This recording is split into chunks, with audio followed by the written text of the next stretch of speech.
Okay, so let's start class. Today we are doing the Bronze Age collapse. So let's review where we are in history, okay? So remember, the four earliest civilizations are Egypt, Mesopotamia, Indus Valley, and of course, China.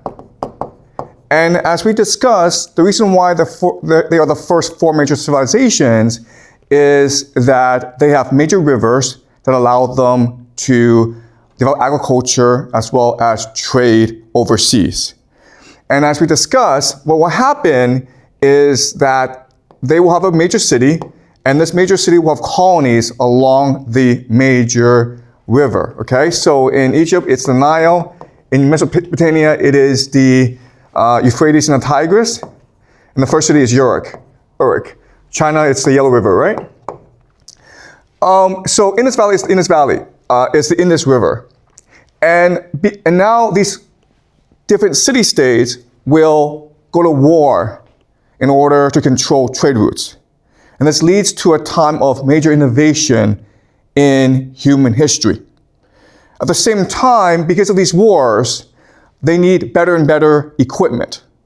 And so eventually they will develop bronze. Okay, bronze. Bronze, as you know, is an alloy of tin and copper. So you need both in order to create bronze, which is the strongest metal.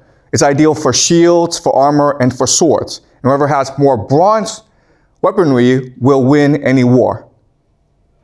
The problem, though, is that tin, it's actually hard to mine and to discover and to excavate and to manufacture. In fact, tin deposits are scattered all around the world, okay?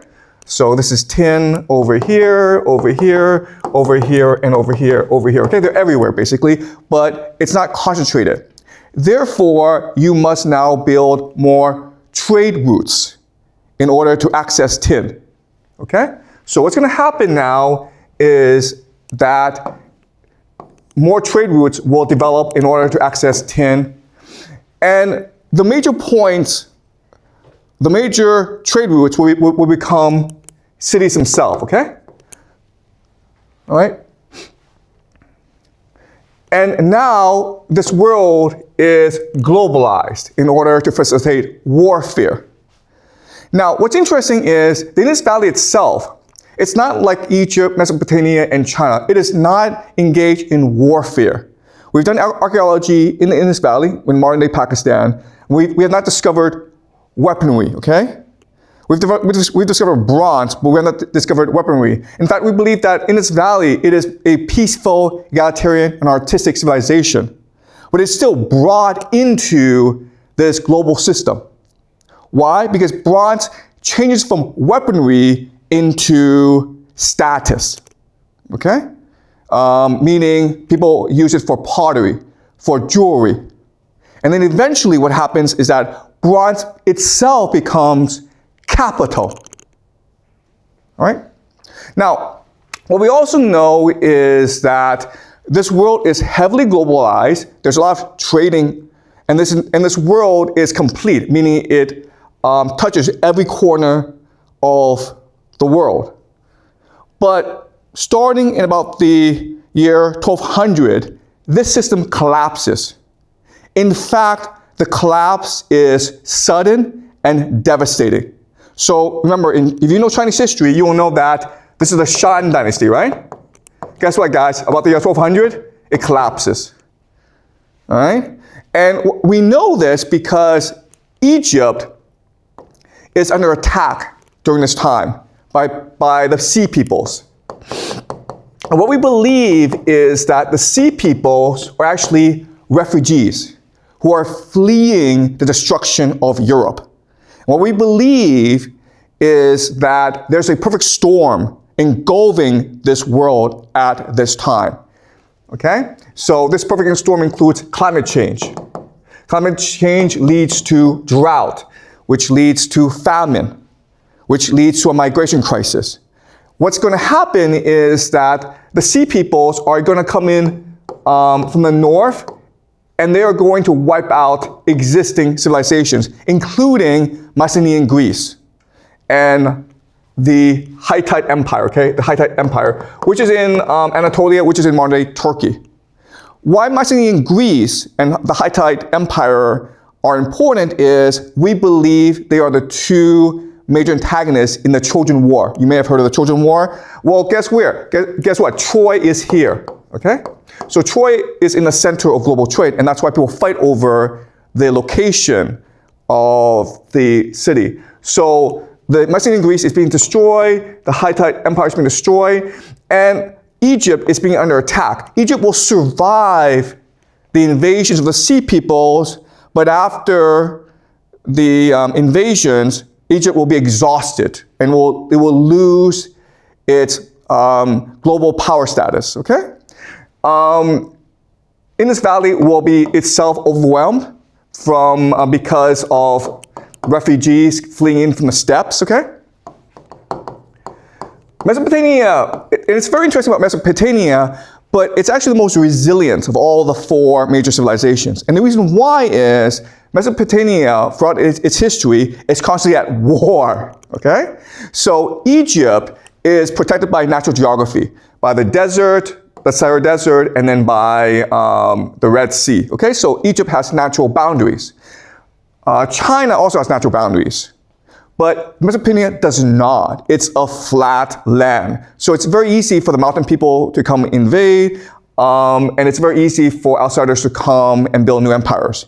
In fact, throughout Mesopotamian history, there have been three major empires: the Akkadian Empire, the Babylonian Empire, and the Assyrian Empire. And it goes back and forth. And these empires are not, they don't really last that long, maybe a couple hundred years at most, because this area is so competitive. But because it's so competitive, it's actually much more resilient than the other areas, okay? All right, so again, the big question for us is, why would this world collapse like this all of a sudden? And it's really relevant for us to understand because many scholars have compared the Bronze Age world to our world, because our world is also one that is heavily globalized, and it seems like it's on the verge of collapse.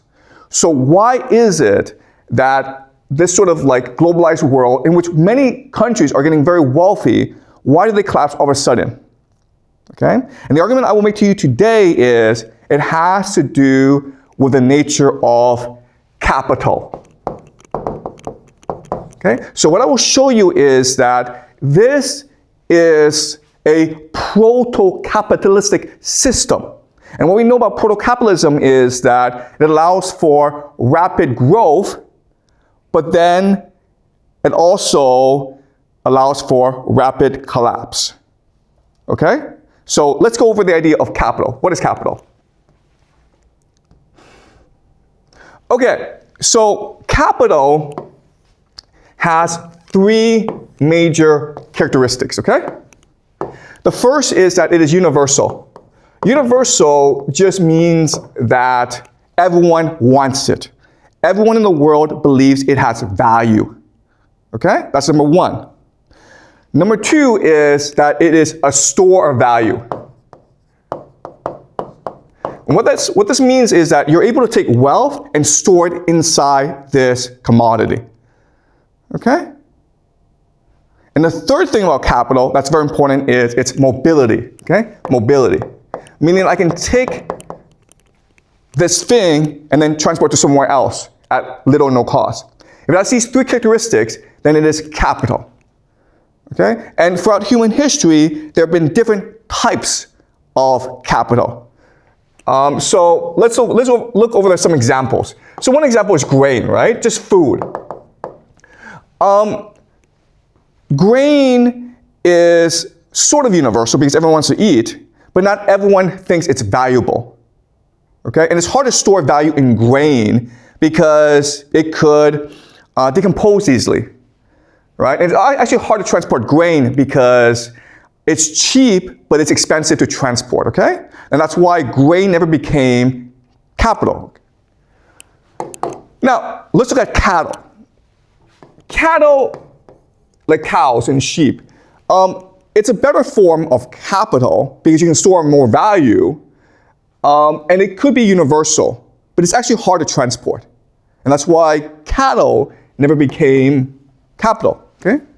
Now, if you keep on moving on, you get into slaves, right? Human beings. And so you can have women slaves, sex slaves, you can also have man labor, okay? And this is a better form of capital because it's sort of universal, okay? You can store value in it, but the value is uncertain or unstable. And it's mobile, okay? So slaves became an economy, but this is a very basic economy. Then you develop bronze, okay? And bronze now is extremely valuable, okay? Everyone wants it, so it's universal. You can store a lot of value in it because it's hard to make, and now you can move it around, okay? So in other words, bronze became the first real universal currency in the world. And this allowed for rapid globalization in the world. So think of the equivalent of bronze today is, of course, the US dollar, right? The US dollar is universal. Everyone wants it. It's a store of value, and it's mobile as well. And so it's a US dollar which allows for the rapid growth of capitalism around the world, okay? Now, let's discuss how capital works. All right, so what we know is that we humans are actually composed of two natures. We are composed of an altruistic nature, and we are composed of a utilitarian nature, okay? Altruistic just means that you care about human relationships. You want to be nice to people because you want to be their friends, they're part of your family, okay? Utilitarian just means that you don't care about others, you just care about the goal, the profit, money, power, okay? And we're composed of both sides. So think about when you go to a restaurant, right? If the meal is good, you pay a lot of money for it and you give the waitress a tip. When you go home to dinner and your mother is happy to see you, your mother cooks you a really nice meal and then you say, thank you, right? You don't want to do the opposite, right? Where you go to a restaurant and you're like, thank you, and then you leave. And you don't want to go to your mother's house and like say to your mother, hey, this meal was fantastic, here's $1,000 for you, okay? It would screw everything up, okay? So we have two different natures and we keep them separate. What capital does, that's very interesting, is that it moves us from the altruistic state into the utilitarian state. And at first, that's good. Why? Because when you're altruistic, you don't really want to do anything, okay? Because you don't want to offend other people. So there are lots of villages in the world, and they're static. Why? Because for them, what matters is not change, what matters is harmony. And these villages, it kind of sucks to be an outsider. It kind of sucks to stand out. In fact, there are some traditions in which if you're outspoken, if you are thoughtful, if you like to explore, if you're curious, they will kill you and make you a sacrifice to the gods because they see you as a threat to their social system. Okay, so an altruistic system, it doesn't like change. So if you don't do anything to it, it just stays the way it is. So when you bring capital, people now are more motivated to work hard. People are more motivated to innovate and to explore. So at first this is good, okay? Now you're expanding the system. And then you reach a point of its maximum growth. But then what happens is the scale tips over, okay? And people become too utilitarian. And when you become too utilitarian, you cheat. You don't care about others. And this causes a lot of problems, okay? You start to exploit other people. And so when you become too utilitarian, the system collapses. Okay? Does that make sense? Capital comes in the system and it makes it grow really fast. Once it hits a certain point, then it has to collapse. Okay? So let's use another example. Let's just say that you are a leader of a group of people, and it could be a village, it could be anywhere, okay?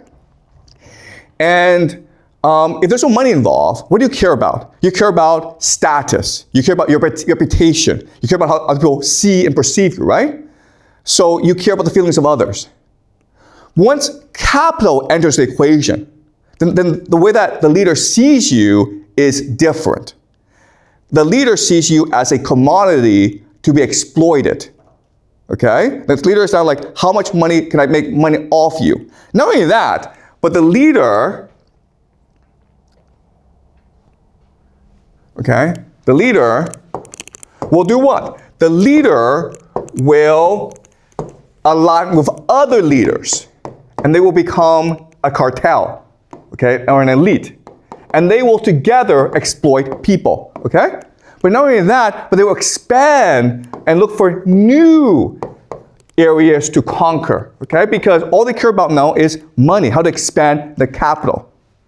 But once the capital expands too far, then what happens is only a few people have all the capital. And the people down below, they're enslaved, they're exploited, and they want to destroy the system. They become indifferent. If you force them, they will revolt against you. So the system must collapse. Okay? So the argument I'm trying to make to you is, this is just the way capital works, and there's nothing you can do about it. Okay, that's why the Bronze Age grew, but that's also why the Bronze Age collapsed. And that's why our world grew, but this is also why our world will collapse as well. Okay? That's the argument I'm making to you today. Any questions before we go to the PPT? Is this clear to you guys? All right, let's go to the PPT. All right, so this is a map that shows you the world of the Bronze Age. And as we discussed, these are the four major civilizations, right? China, Indus Valley, Mesopotamia, and Egypt, okay? And they now, because they're at war, they have an insatiable need for bronze. And bronze needs tin. Where's tin located? Tin is located where the stars are, okay? And you can see they're scattered over the place. So what they're going to do now is they're going to build trade routes into these tin places that will allow them to extract the tin to create bronze armor, okay? But when they do so, they will also create new civilizations and new cities until you get a completely globalized world. So this is China, and as you can see, they're always at war, and so they need weapons, okay? This is pottery, bronze pottery from China during the Shang dynasty, during the Bronze Age. All right, so how do we know that it's a completely globalized world? Because over the past 200 years, we've discovered shipwrecks. Okay, so we've discovered ships that were transporting goods during the Bronze Age. And so when you dig up these ships and you analyze where the products are from, you're able to rebuild the trade networks, okay? And that's why we know about the Bronze Age. Okay, so what's going to happen is this. The green is the copper sources, okay? And as you can see, there's a lot of copper sources. The problem is the tin sources are spread out. So in order to create bronze, you need to constantly expand your trade networks outside, okay? And as you can see, what's happening is that the expansion keeps on going until it encompasses the entire world. So the dark brown is the earliest trade routes, and then the pink are the later trade routes. But as you can see, it's always expanding outwards in order to facilitate more and more trade. And what's really important for us to understand is the entire world is encompassed, okay? So this is Britain, this is Ireland, this is Scandinavia. Okay, this is important because if you study history, it's the British Isles, Scandinavia aren't often discussed during in the Bronze Age, but recent research has shown us that it's all interconnected, okay?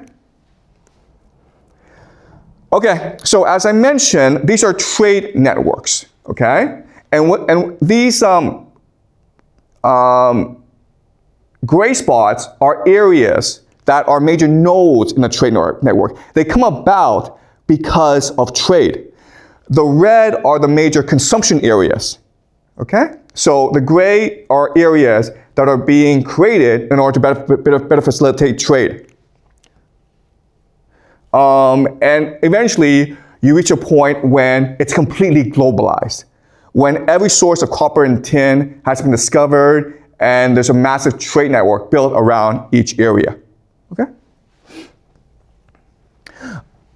All right, but again, as we know, even though this area is extremely globalized, extremely wealthy, only in about 50 years, it completely collapses, okay? And we know because of the Egyptian records, okay? The Egyptians write about the coming of the Sea Peoples. And so if you just watch the arrows, okay? This is the movement of the Sea Peoples. These are refugees fleeing famine. And what do? Well, they team up with pirates, okay? And the pirates and the refugees together overwhelm existing civilization, including the Mycenaeans, okay? Present-day Greece, including the Hittite Empire, present-day Turkey, and they keep on attacking, okay? Even from the south, people are attacking the major cities. This is a world in complete collapse, okay?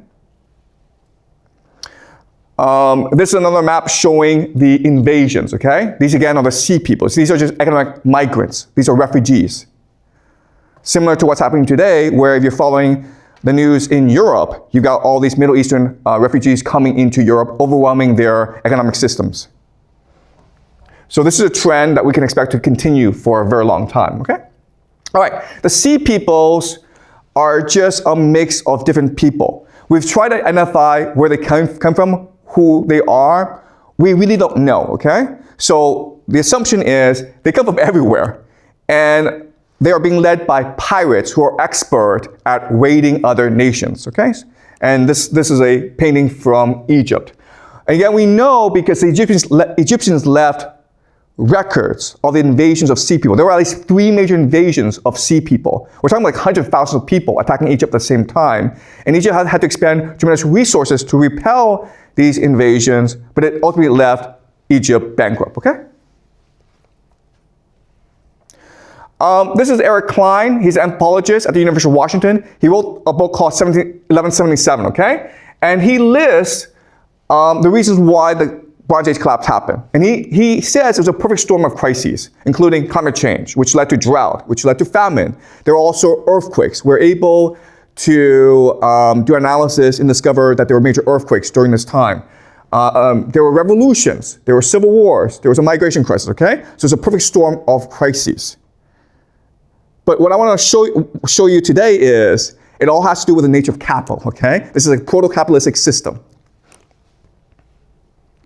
All right, so my argument to you today is, yes, the Bronze Age collapsed because of a perfect storm of crises. That's what we know. But I want to extend this and say it has to do with the fact that it was a proto-capitalistic system.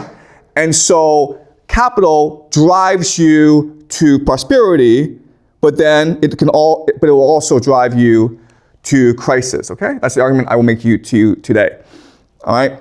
And we've seen this before. So this is the world right before World War I. As you can see, it was heavily globalized, okay?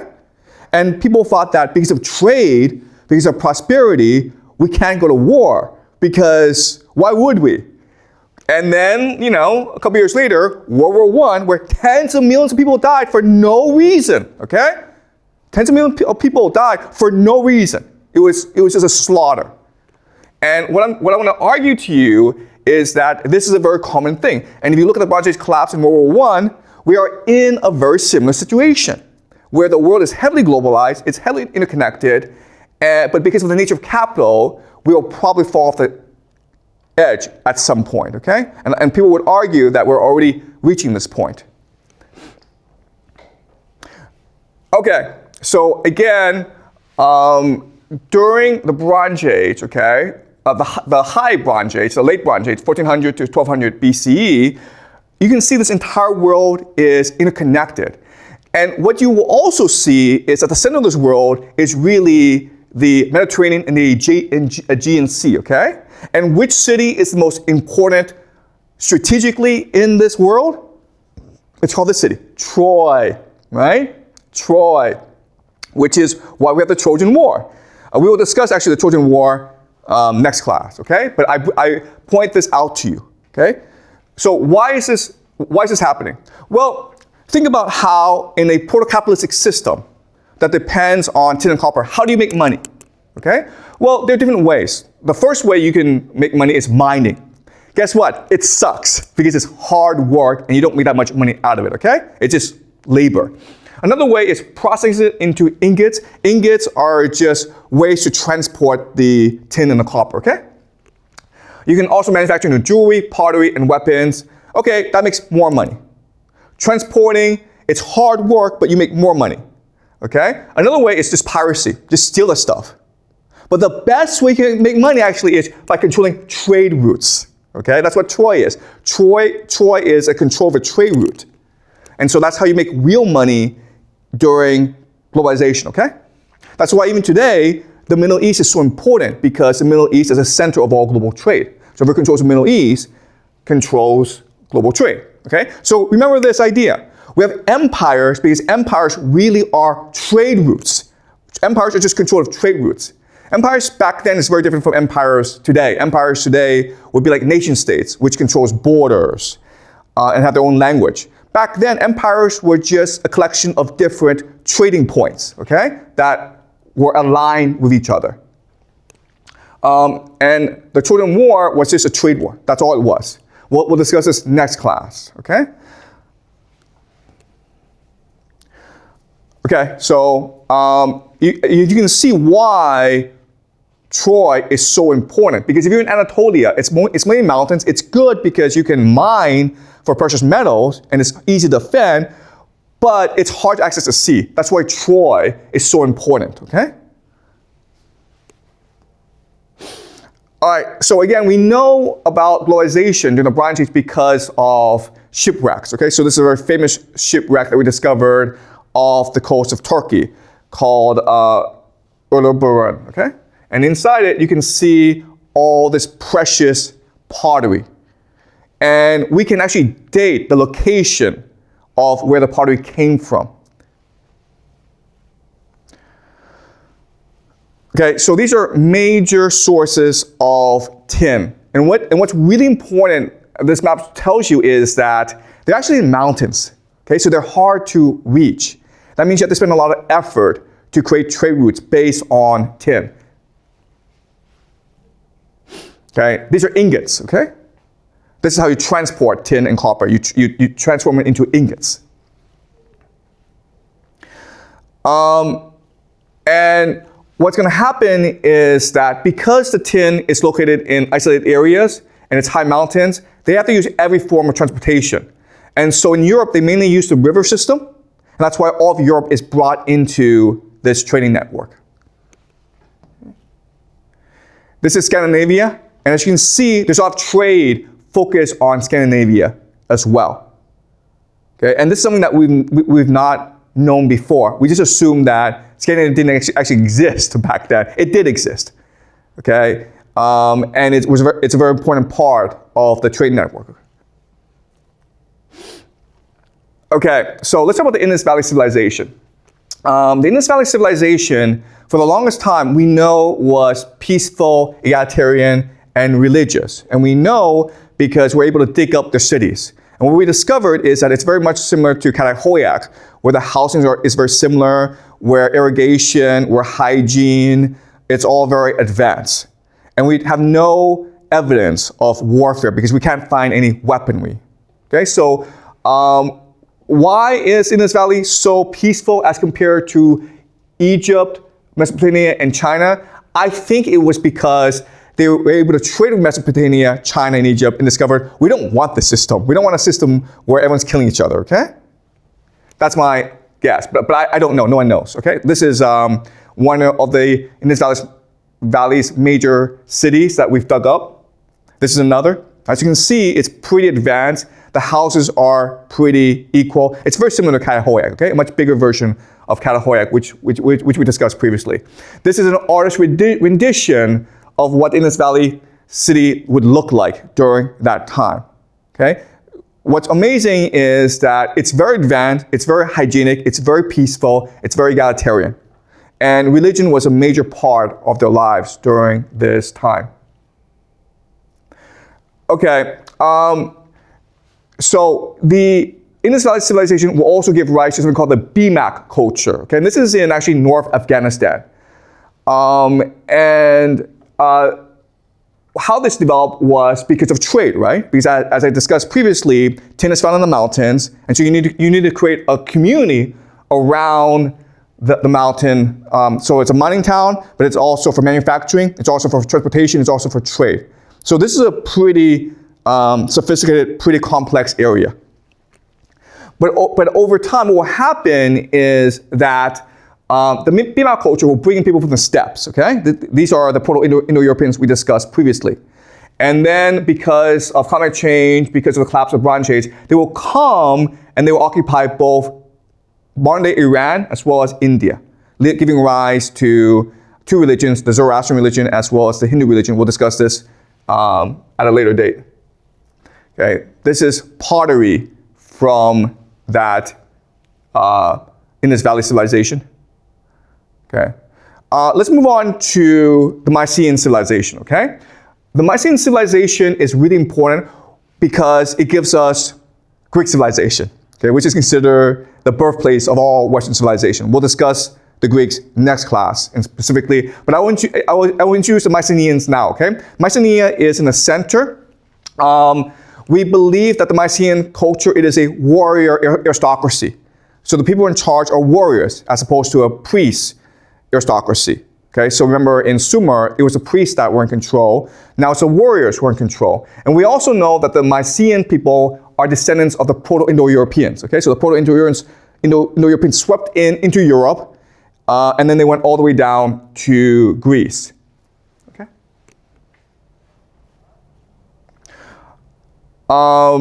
And as you can see, Mycenae is really important because it's the center of all trade.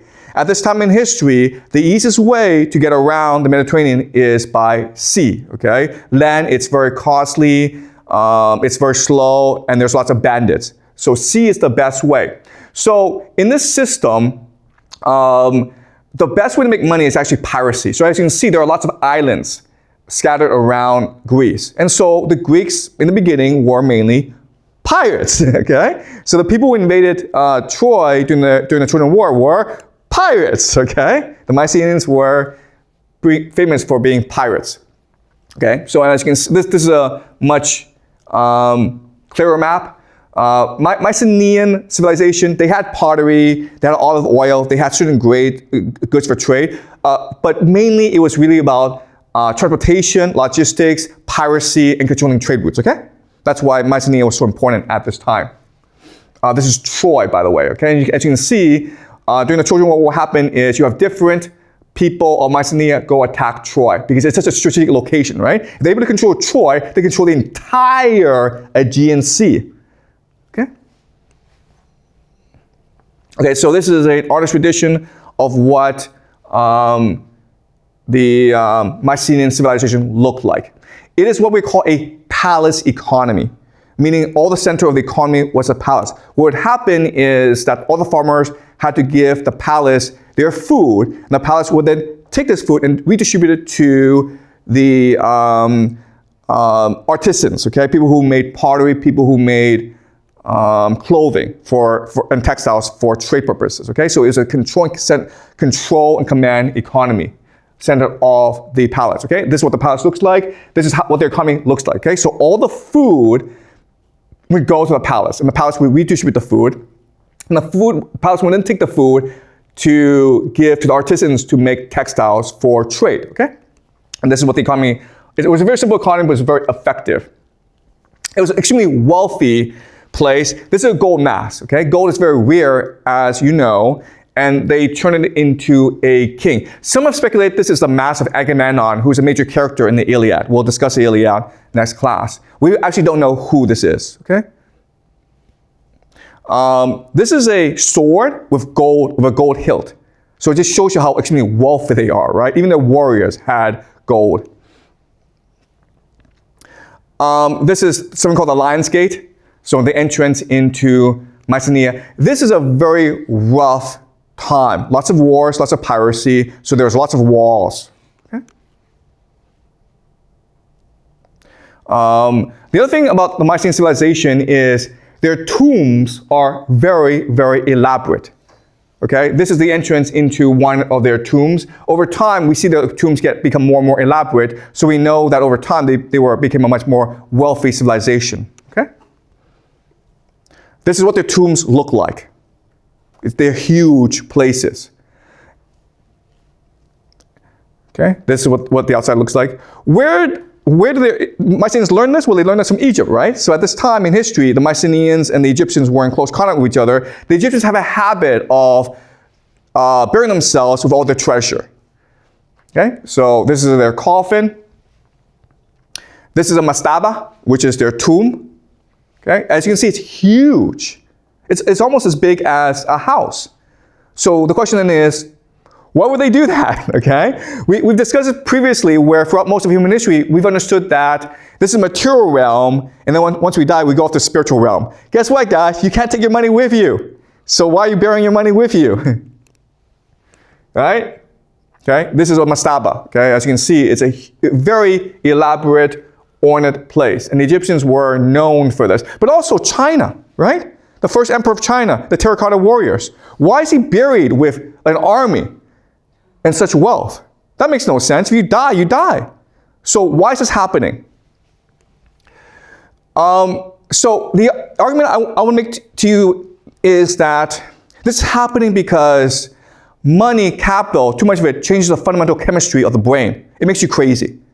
Okay, so let's do a thought experiment. Okay, the thought experiment is this.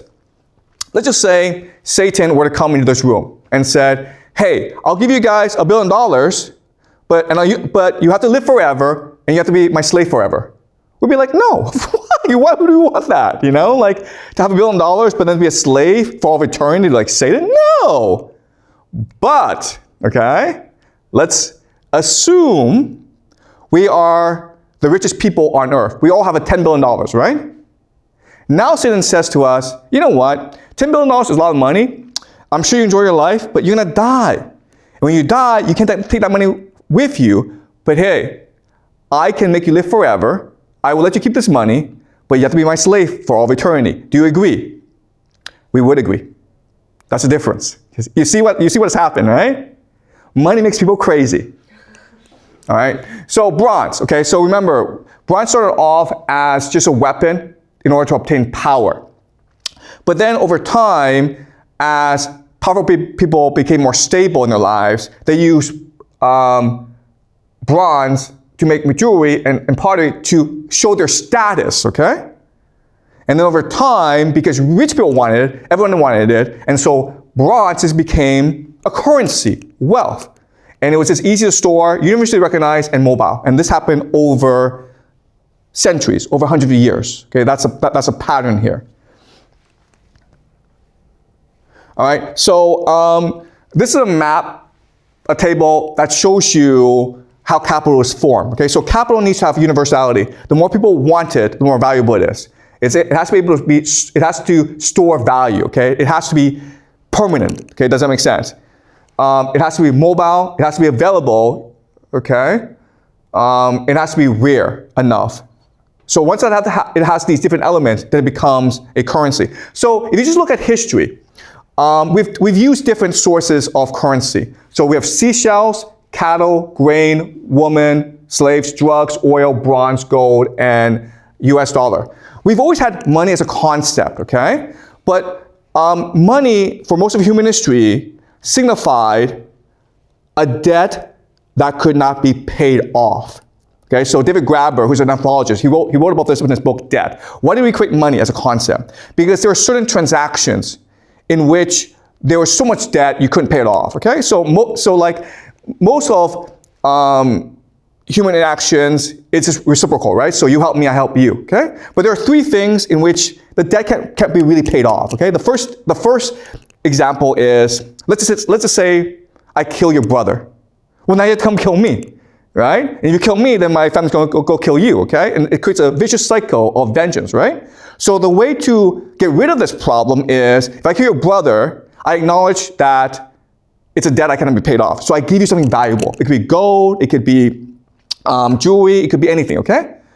All right, so that's what money is. That's the first example. Second example is if a woman marries into your family, right, then that's also a debt that can be paid off. Because you've just taken away a daughter. So you give me a gift, maybe some gold, or maybe a cow, a horse, it doesn't matter, okay? That's the second example of a debt that can be paid off. The third example, and this is a really important example, is let's just say that you have a great person in the community. He's a great leader, or he's a great priest, or he's just a great person in general.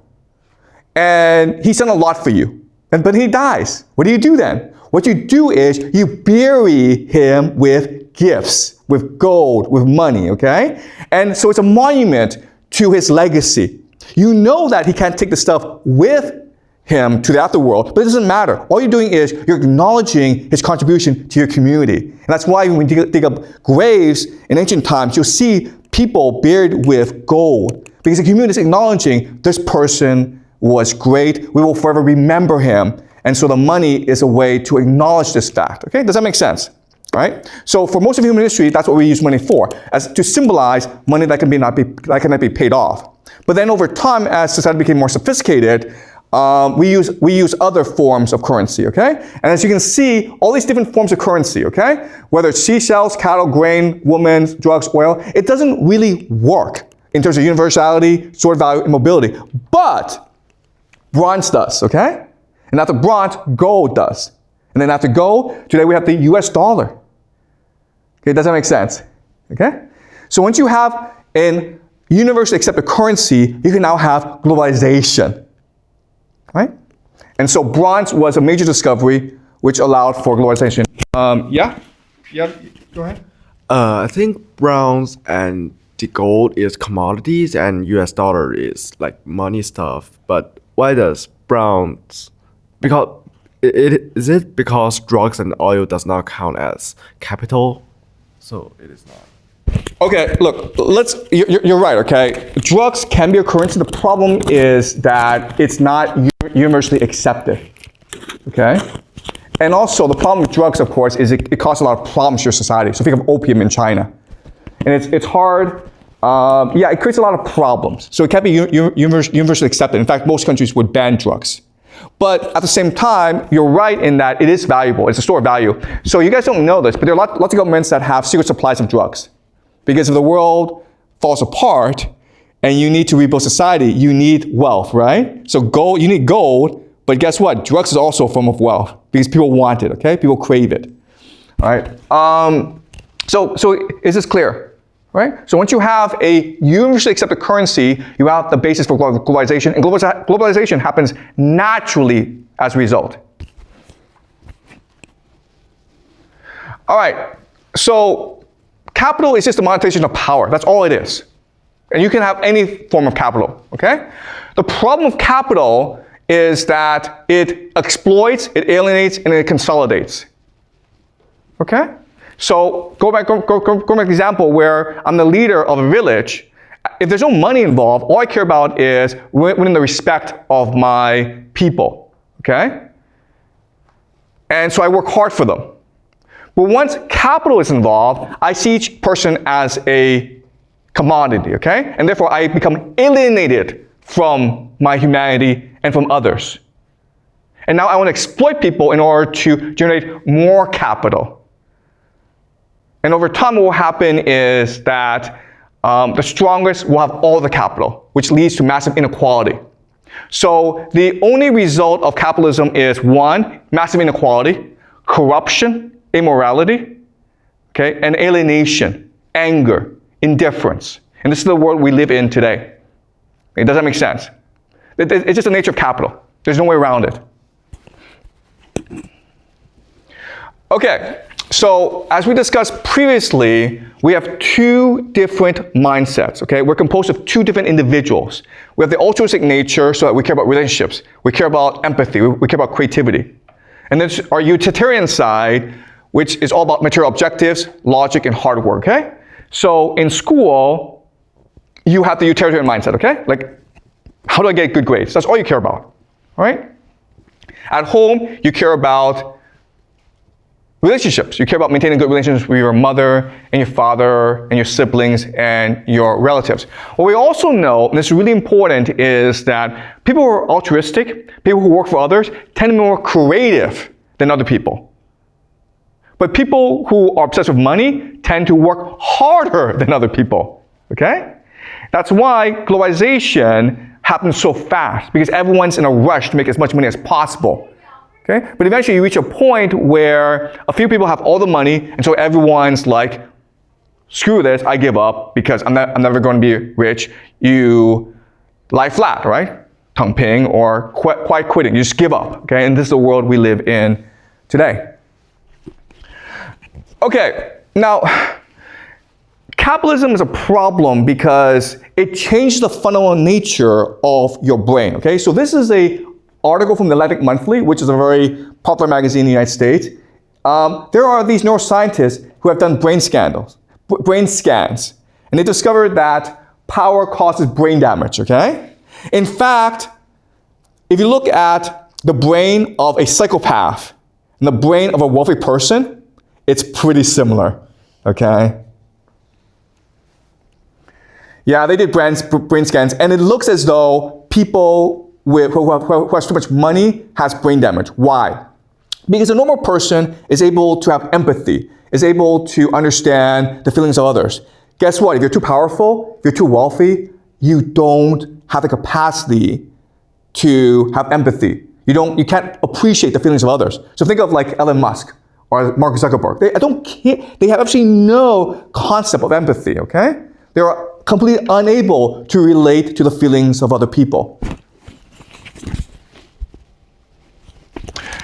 This is Brian Johnson, okay? Brian Johnson's a millionaire. He spends about $2 million a year on health, okay?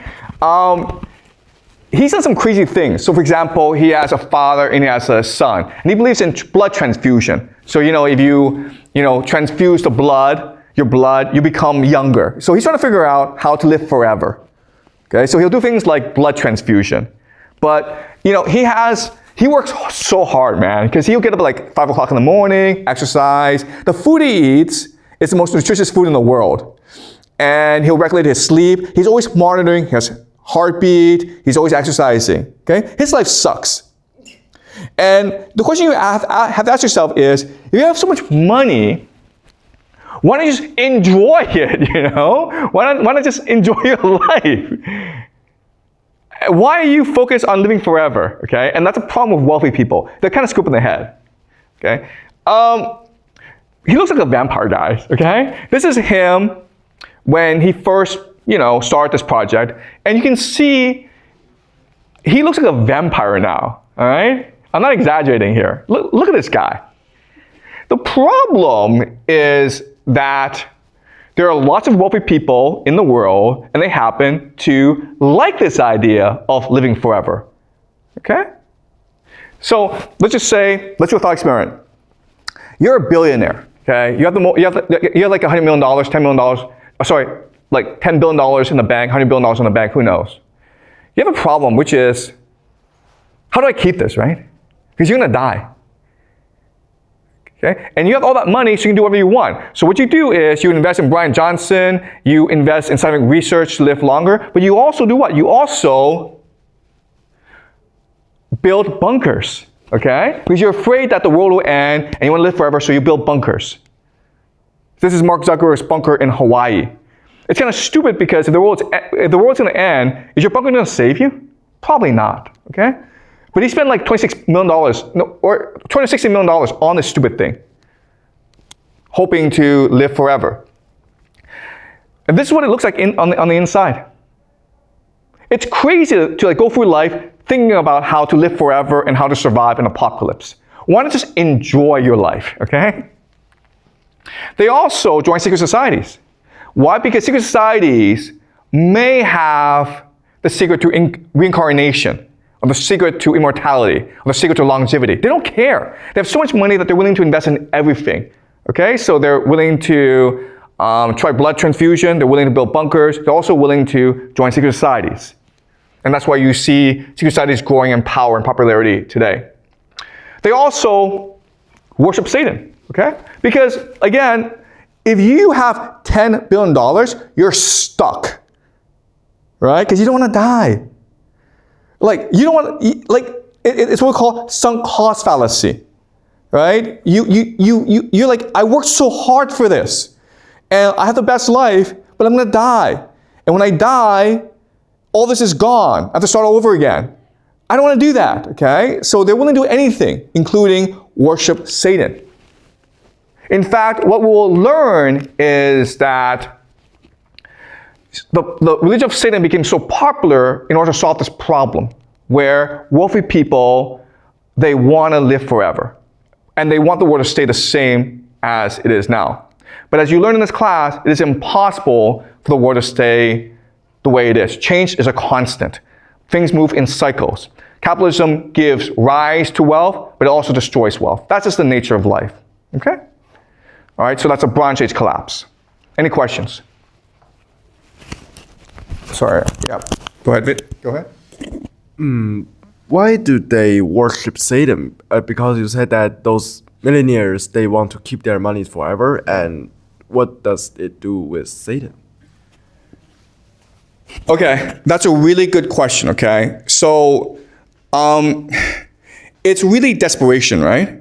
Because what religion teaches you is that wealth is bad. And when you go to heaven, you'll be judged by God. And God is going to ask you, hey, why do you have so much money, man? And you'll be like, well, I stole this money, and I hurt a lot of people, and I cheated, I lied, I steal, yeah, you know? And like, do you really want to say that to God? Yeah, you're kind of stuck, right? Right? So first of all, you don't want to die.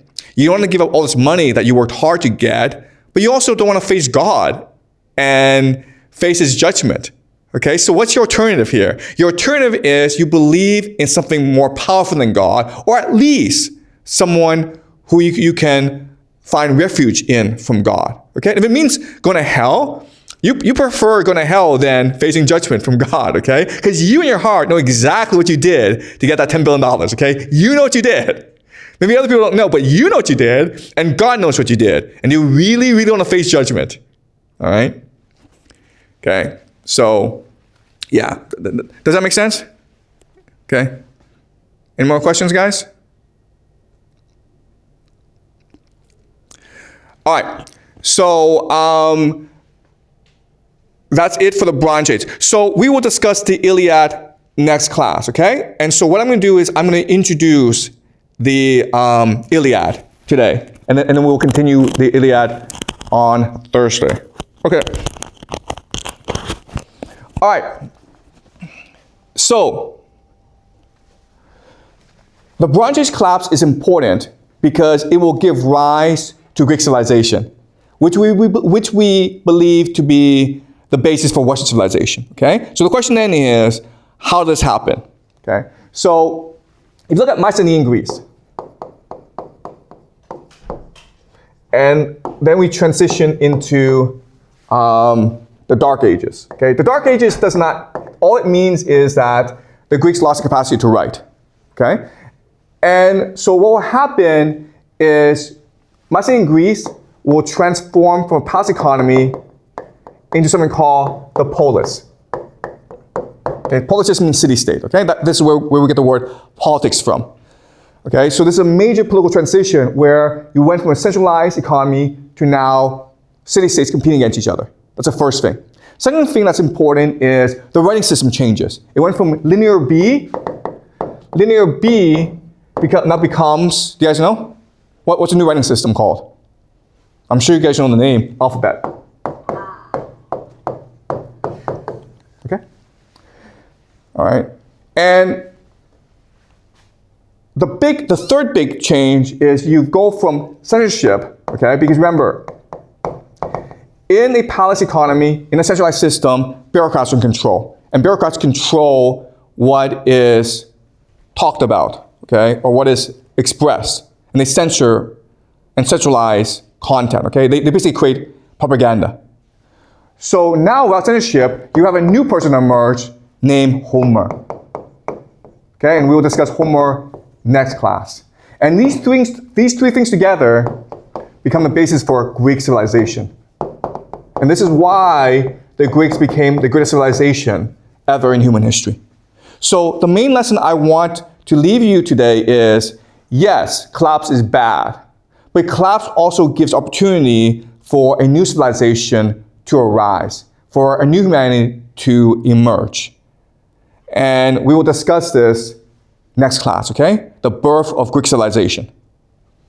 All right, great. All right.